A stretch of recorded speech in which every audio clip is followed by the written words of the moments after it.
Hello, everybody. How's it going? And welcome back to Lemoni.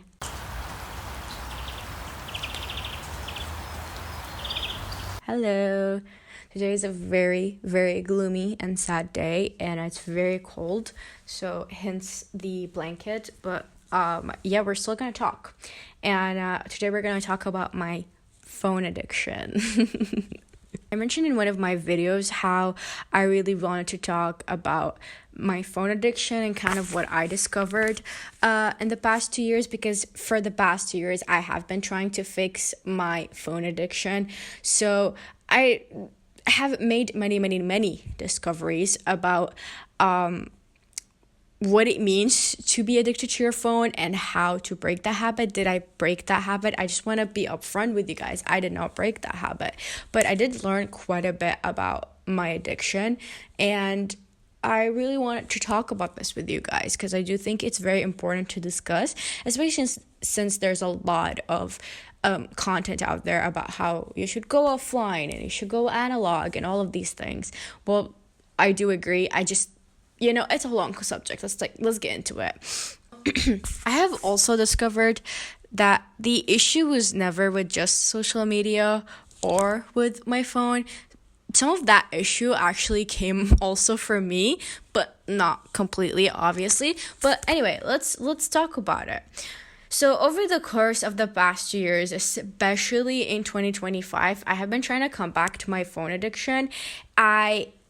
For the longest time, did not want to even acknowledge that I had a problem. And to be fair, my phone addiction back in the day was not nearly as bad as it is today. But I didn't even want to even think that I had an issue or even talk about the fact that I may have an issue. But in sort of 2023, 2024 is that when I decided and I started to acknowledge that, hey, maybe I do have a problem. And I know this sounds like very serious, and in a way it is, but it was something that I think we normalized phone usage so much that it's a little bit hard to recognize when you are addicted and when you are not addicted. But yeah, that's why I feel like it kind of speaking about it makes it feel like it's a big deal, and we kind of minimize it like, oh, it's no big deal, but it is kind of a big deal, you know what I mean? But yeah, it was then when I decided to be like, yeah, you know what, I think I may have a phone addiction. Now, I think back in the day, I saw this mostly as a social media addiction, because I think whenever I would read about it, a lot of people would use social media. So the reason why you're addicted to social media, or addicted to social media and stuff like that. And I also don't really believe in just deleting social media, because I do think that we will eventually go back to social media. So I've always come into this with the idea that I wanted to fix my social media usage and also control myself, like still have Instagram and still have TikTok, but just make the conscious decision on not entering and not logging in and not looking at everything. And that was really, really fucking hard. And I did it. Like, as crazy as that sounds, I actually managed to do it. And for month on end, like, I would not go on social media. I would not go on Instagram. I would not go on TikTok. And I still had those phones. Like, I still had them on my phone. I just would not enter them. And at first, that was so weird, because I didn't realize this. Like I said, I didn't think it was much of a problem, but when I first started doing it, I felt so much FOMO. I'm like, what if I don't see the story of that random person that I used to go to school with? And then over time, I'm like, I don't give a fuck about what that random person I go to school with is posting. So like, over time, I actually grew to realize that I really don't care about social media. It was more of it was like a pacifier, essentially. And yeah, I stopped going on Instagram, I stopped going on TikTok, and I fixed the issue, or so I thought. Nothing is ever that easy, guys. Nothing is ever that easy, because I actually started getting obsessed with something else that was also on my phone, and that is Block Blast. This is not an ad, okay? This is not an ad. I'm not paid to talk about my addiction to Block Blast, but I've actually gotten so addicted to Block Blast. Okay, if you don't know what Block Blast is, it is basically essentially like a form of Tetris. Is it called Tetris? I think it is. Just you have like different shapes, and then you try to like have a whole row so it goes away. That's Block Blast, okay? And I played this game all the time. Let's say I was watching a show.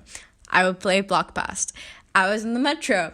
I would play Block Blast. On the toilet, Block Blast. Actually, I actually don't take my phone with me on the toilet. But probably where I was heading, okay? I was so addicted to it. Like, it was so addicting, and I would think about it all the time. I'm being very vulnerable right now when I'm telling you this, okay? I would see Block Blast in my dreams. I would see it in my dreams. And I would see myself playing Block Blast. And I would see in my dreams different ways to like win. And anyway, let's just say it was bad, okay? It was really bad, okay? And like, I don't know, I don't know whether or not I'm terrible at that game, okay? I think I looked it up, and I think I did relatively well. I think my high score is actually pretty high, but I got 242,164. I looked it up, guys, okay?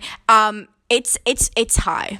It's high. I checked. It's pretty high. There's some people that have it higher. I don't know if these people who have it higher, guys, I used to spend every waking moment on Block Blast. What do you do? Like, how are so confused. But anyway, honestly, I think I may have been like kind of bad at the game, because with the huge amount of time that I spent like playing that game, I should have probably scored higher than that.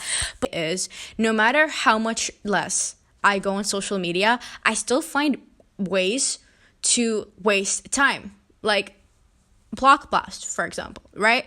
So it's issue that is so much deeper than just not going on social media, right? Kind of early 2025, I read a book called Indistractable, which was talking about addiction to social media and addiction to phone, whatever. Was it a good book?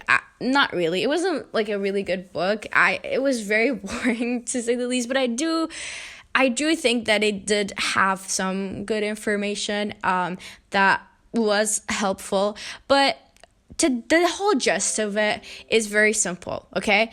Phone addiction is a form of addiction. It's just like people who are addicted to substance or pretty much anything, okay? It's a life issue. It's an issue sort of with you, right? And so you have to ask yourself, what are you distracting yourself from?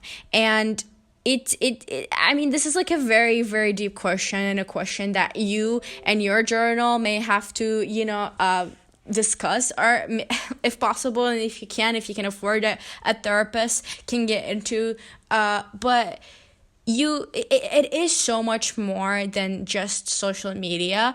Are from my own experiences some of the reasons why we kind of get addicted to our phones, and also some things that I've noticed about this specific issue, and what I kind of got also from that book.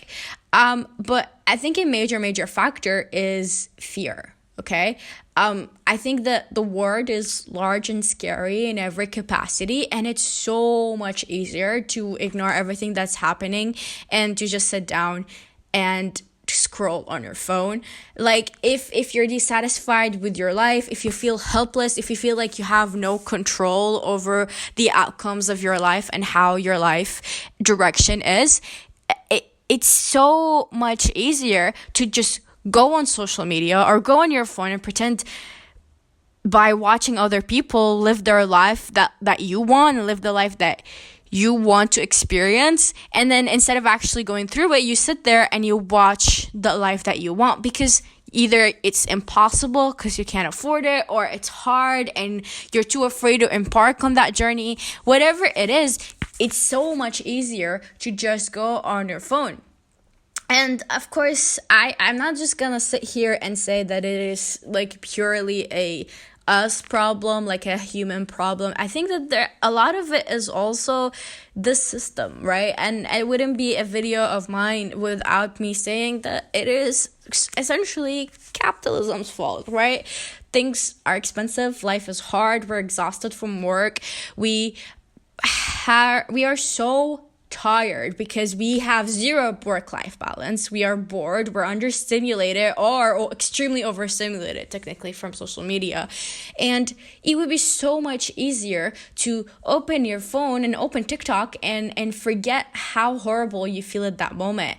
It's like a pacifier from the horrors of living life underneath oligarchy capitalism, right?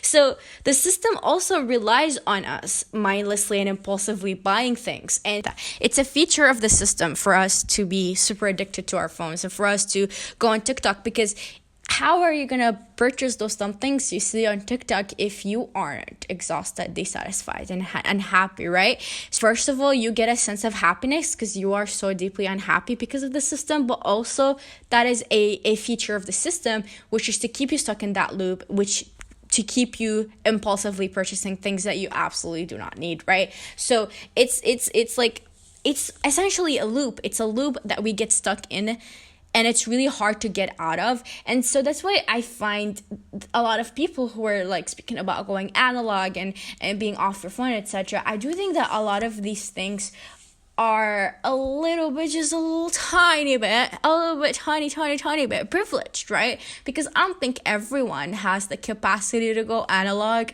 and everyone has the capacity to not go and start on their phones, because it is pretty expensive to get those things, right? The whole things that you need to go analog, like whether it is CDs or MP3 players or all of these things, they do cost money, and it's cheaper to just get a subscription on Spotify than doing all of those things, right? But it is also a part of the system, right? They kind of created all of these issues for us so that we can use our phones instead. And so we can get stuck in this kind of capitalist loop.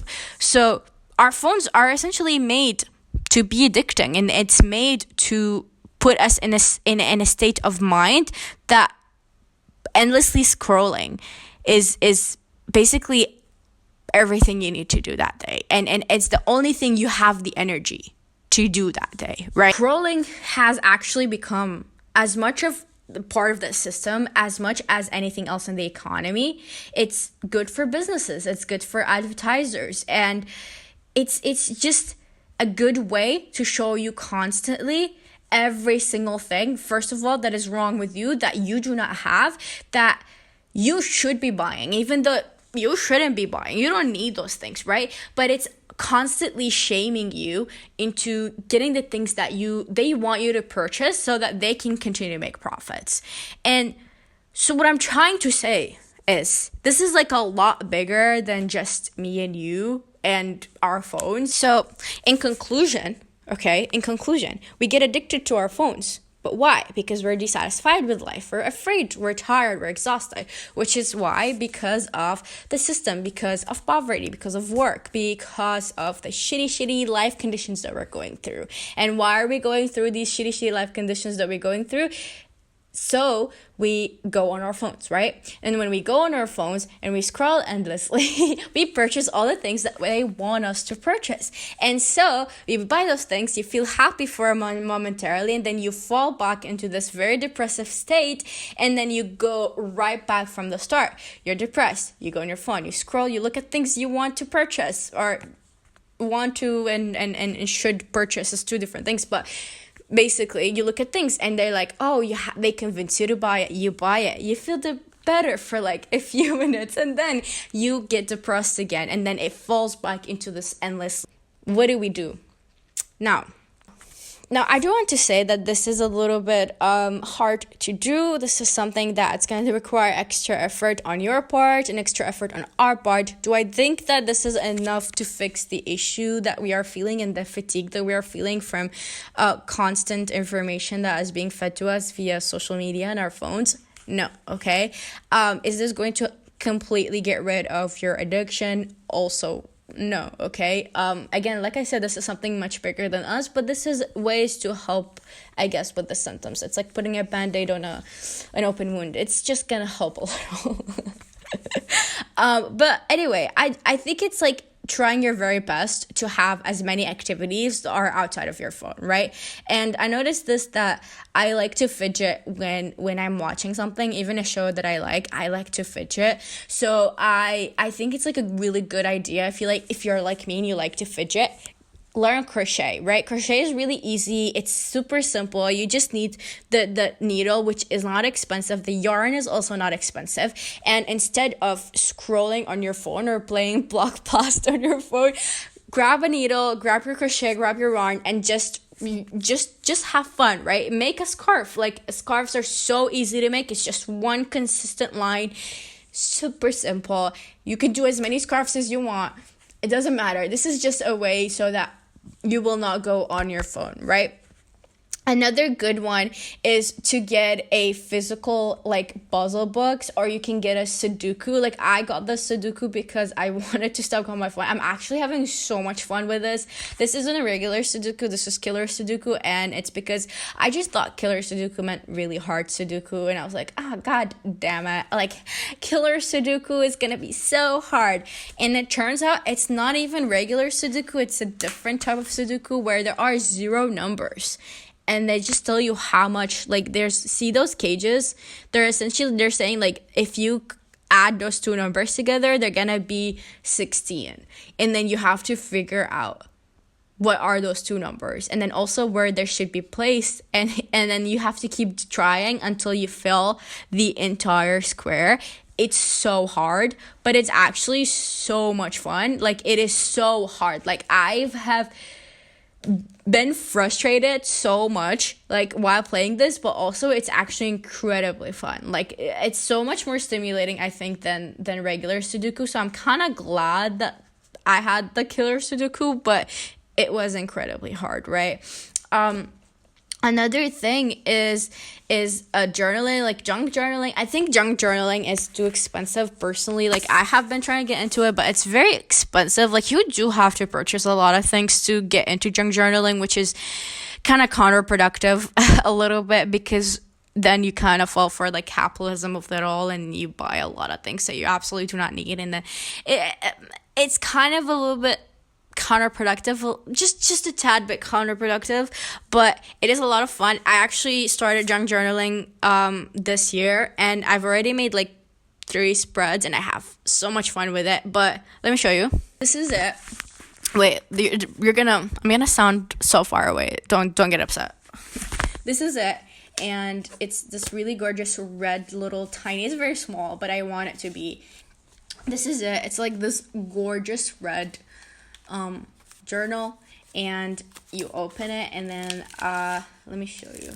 This is the first one I made. This is from like magazine, like an old magazine, and then this is the second one that I made, and then this is the third one, and then this one opens up, and then I have like info in here. But yeah, this is so far that I've made. I don't do this often because it's kind of first hard, because you kind of have to like gather these things. Like, it is junk, so you kind of have to gather these things, and also like you need. I've noticed that like buying magazines and chopping stuff from the magazine to make the backgrounds is like the best way, because otherwise you have to purchase all of these things, like all of these backgrounds yourselves, and they're kind of expensive, and you need those stickers and everything. It is a little bit of an expensive hobby, but it is fun. It's a lot of fun. You can get really creative with it. I've been really enjoying it. So find as also reading is a great hobby to pick up instead of going on your phone. It's actually very stimulating for your brain, and it's so much easier, and it's still sort of escapism. You're still kind of escaping reality by reading, but it's slightly better for your brain. It keeps your comprehension and your cognitive abilities more intact, so it's actually technically better. But just find things to do to fill out that time, especially those lulls in the day that you go on your phone constantly. Just find things to do instead. Wanna talk about this because I do think it's important. I want to pose this question, which is, much of the current policies that are being implemented right now is constantly trying to censor the internet, disguised obviously as minor protection. But since then, I have been seeing an influx of people talking about how you should go offline and how 2026 is the year to go offline, etc., and how, you shouldn't be online and this is the year to go offline, stop posting, stop looking at posts, etc. And social media is, I think, in my opinion, a very important tool that we use to learn about issues from sources that are not actively trying to push state propaganda or geopolitical propaganda down our throats. So while I do agree that there are a lot of issues that comes with social media, like phone addiction, it is also super important to stay connected and also stay informed. So how do we differentiate between tips that are essentially helping us stay sane while we use social media versus ones that are trying to control the political narrative and keep us sort of in the dark and also uninformed about very important policies? So yeah, I actually genuinely want to ask that because this is something I also have been seeing. It's also a very kind of dangerous narrative and a dangerous issue. So yeah, I would love to hear from you guys about this specific issue. How do we do that? How do we differentiate? Well, that is all from me today. I will see you guys in the next week's video. Also, liking and subscribing really helps out this channel. I mean, if you want women to succeed in male-dominated fields, podcasting, you should like and subscribe. But yeah, I will see you all next time, and good day. Bye bye.